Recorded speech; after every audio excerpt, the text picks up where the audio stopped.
Olá, queridos, tudo bem com vocês? Vamos para mais um vídeo, tá bom? E eu quero convidar você agora. Não é que a gente vai mudar de sessão, nós continuamos dentro da primeira sessão do capítulo 2, onde Paulo está falando dos judeus e daquilo que seria uma espécie de desculpas que os judeus apresentaram para não estar debaixo da ira de Deus, tá bom? Nós estamos trabalhando isso desde o versículo 1 e essa sessão vai do 1 até o 16, então nós vamos para a parte final dessa sessão. Nós vamos ler aqui os versículos 11, do 11, na verdade, até o 16. Então, quero chamar sua atenção exatamente para a leitura do texto. Olha só, porque para com Deus não há acepção de pessoas. Assim, pois, todos os que pecaram sem lei, também sem lei perecerão. E todos os que com lei pecaram, mediante lei, serão julgados.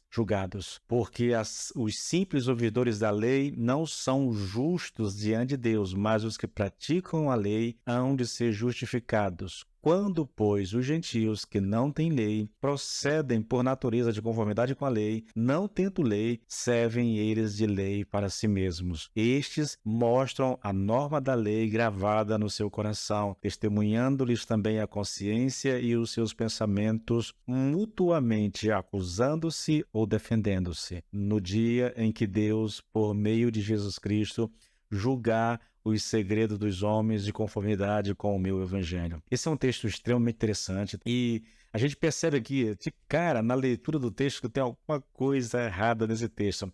A verdade é que esse texto, queridos, ele tem um parêntese aqui, tá? Entre o versículo 12 e o versículo 16, nós temos um parêntese aqui de Paulo a respeito do texto. E depois eu vou detalhar para vocês como é que tá organizado isso aqui, tá?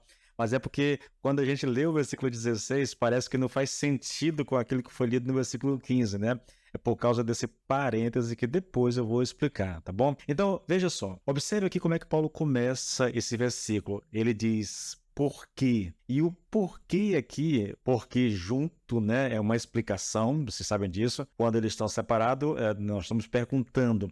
Quando o porquê está junto, ele está respondendo alguma coisa, está dando uma explicação de alguma coisa, né? Então, o porquê aqui leva-nos a compreender que o apóstolo está concluindo um pensamento. Olha só, porque para com Deus não há acepção de pessoas. Você percebe? Ele está explicando alguma coisa, está concluindo alguma coisa aqui a respeito do que ele vinha dizendo. É lógico, né? É evidente aqui que ele tem em mente tudo aquilo que foi dito a respeito do dia do juízo de Deus, né? Do dia da ira de Deus. Então, é como se ele estivesse fechando aquele pensamento aqui nesse versículo 11, né? Porque para com Deus não há acepção de pessoas. Agora veja, quando a gente pega todos os versículos lá, do 5, 6 até o 10, que é o texto que fala sobre o julgamento de Deus, o dia do julgamento, o dia da ira de Deus, como é que vai acontecer. Eu já trabalhei bastante isso, tem muitos vídeos aí para trás a respeito dessa questão. Você percebe que ele termina o versículo 9 e 10 dizendo assim, olha, tribulação e angústia virão sobre a alma de qualquer homem que faz o mal, ao judeu primeiro e também ao grego. Glória, porém, e honra e paz a todo aquele que pratica o bem, ao judeu primeiro, também ao grego. E aí, na sequência, ele emenda, porque para com Deus não há acepção de pessoas. É um pensamento que está se fechando, que está se concluindo, né?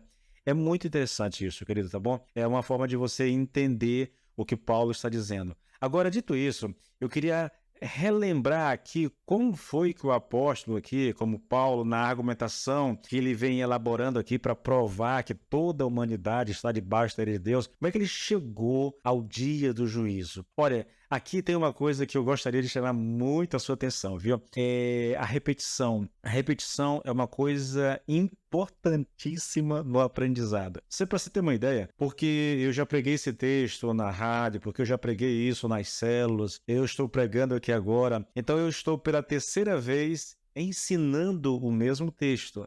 Não é interessante isso? Então isso me dá uma percepção muito mais apurada, um entendimento muito mais apurado daquilo que Paulo está ensinando, daquilo que Paulo tem em mente ao escrever o que ele escreveu. Ao mesmo tempo, quando a gente ouve um ensino, e aí você vai relembrando ele, vai ouvindo outra vez, uns pontos aqui, outros pontos ali, essa recapitulação, essa repetição daquilo que a gente ouve, nos ajuda a entender entender melhor o que está sendo ensinado. Alguém já disse, na verdade, que a repetição é a mãe do aprendizado. Então eu queria, com vocês, recapitular aquilo que Paulo ensinou e como ele chegou aqui no dia do juízo, tá? Tudo isso faz parte de um argumento que começou lá no versículo 18 do capítulo 1 e que Paulo estende esse argumento até o versículo 20 do capítulo 3. A ideia de Paulo é falar a respeito da ira de Deus. Mas vamos lá, vamos tentar recapitular isso aqui tudo, tá bom? Olha só, primeiro,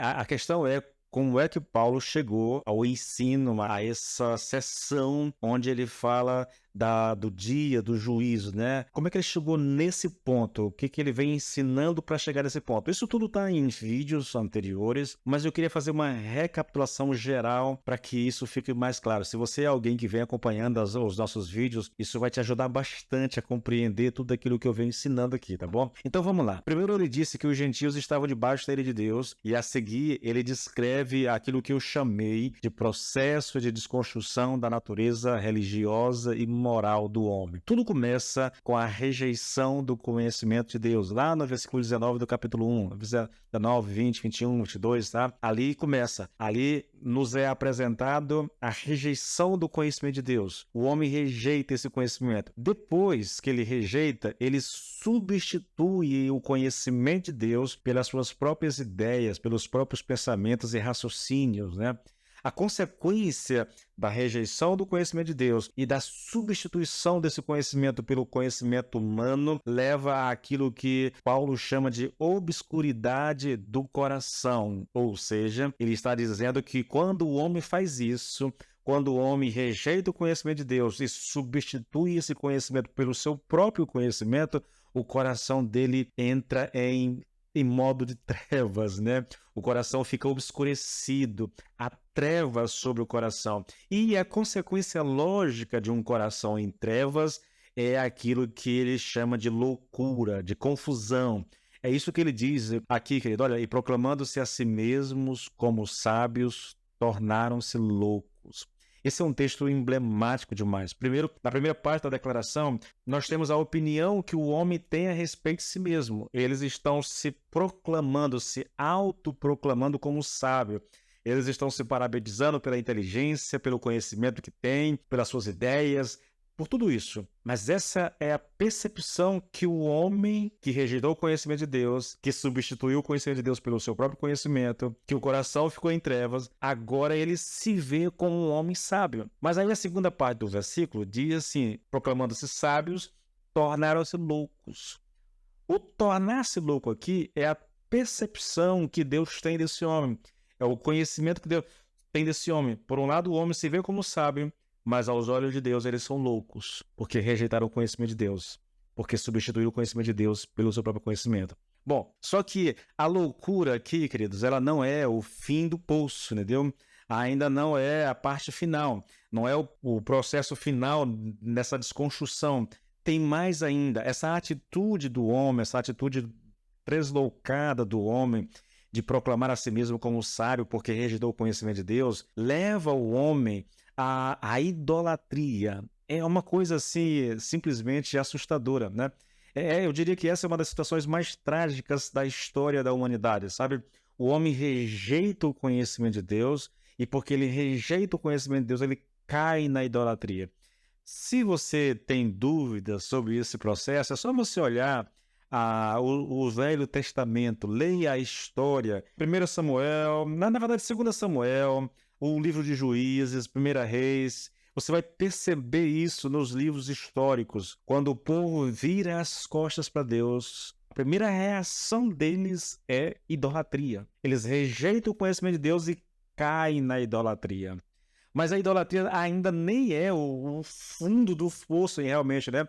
Porque a idolatria vai levar o homem para o processo de desconstrução da natureza moral do homem, né? A idolatria leva o homem para a imoralidade. Novamente, é só você folhear as páginas das Escrituras Sagradas e você vai ver isso nos livros de Juízes, de 2 Reis, 1 Samuel, 1 Crônicas, 2 Crônicas. Você vai perceber isso o tempo todo na história do povo de Israel no Velho Testamento. Eles abandonam Deus, caem na idolatria, e da idolatria eles vão para a imoralidade. É um processo que, se não for interrompido, não tem como, entendeu? O abandono de Deus leva o homem para a imoralidade. Observe aqui como é que Paulo conclui esse capítulo 1 falando da situação dos judeus, dos gentios, né? Versículo 32. Ora, conhecendo eles a sentença de Deus, de que são passíveis de morte, que tais coisas praticam, não somente as fazem, mas também aprovam os que assim procedem. Queridos, essa é uma situação trágica na vida do ser humano, tá? E eu gostaria muito de chamar sua atenção para isso. Cuidado com a maneira como você está vivendo. Rejeitar Deus é sinônimo de fracasso, é sinônimo de imoralidade, de idolatria. Cuidado com o seu coração. Cuidado para não rejeitar Deus, tá bom? Deus te abençoe.